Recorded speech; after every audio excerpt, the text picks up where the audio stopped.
चलते दर्शन लीजिए। कोई भी काम पर रोकने की कोशिश मत कीजिए, आप लोग रुक जाएंगे। आप लोग के पीछे लाखों भक्त है, भक्तों लोग के भीड़ अगर आप लोग के पास साथ धक्का लगे तो आप लोग नीचे गिर के घायल प्राप्त होंगे। चलते चलते दर्शन लीजिए, आनंद से प्रस्थान कीजिए। आप लोग के दर्शन की सुविधा के लिए एक मुख्य रास्ता की व्यवस्था किया गया है।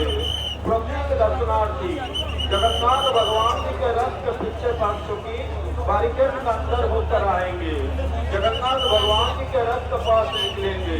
पहले जगन्नाथ भगवान जी को दर्शन प्राप्त करें, इनके बाद मां सुभद्रा देवी जी को दर्शन प्राप्त करें, आखिरी बलभद्र भगवान जी को दर्शन प्राप्त करें।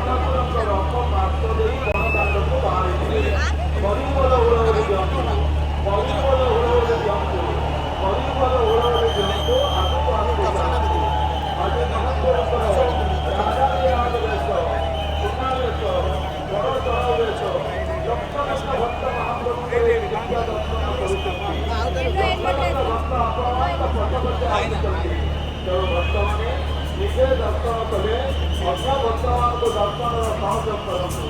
ନିଜେ ଦର୍ଶନ କଲେ ଆଗକୁ ଚାଲନ୍ତୁ, କୌଣସି ସ୍ଥାନରେ ଅଟକ ରହିବେ ନାହିଁ। ଚାଲନ୍ତୁ ମୋ ଜିଲ୍ଲାର ପରିମଳ ହୁଳହୁଳି ଦିଅନ୍ତୁ, ଆଗକୁ ଆଗକୁ ଚାଲନ୍ତୁ। ପରିମଳ ହୁଳହୁଳି ଦିଅନ୍ତୁ, ଆଗକୁ ଆଗକୁ ଚାଲନ୍ତୁ। ଜୟ ଶ୍ରୀ ଜଗନ୍ନାଥ।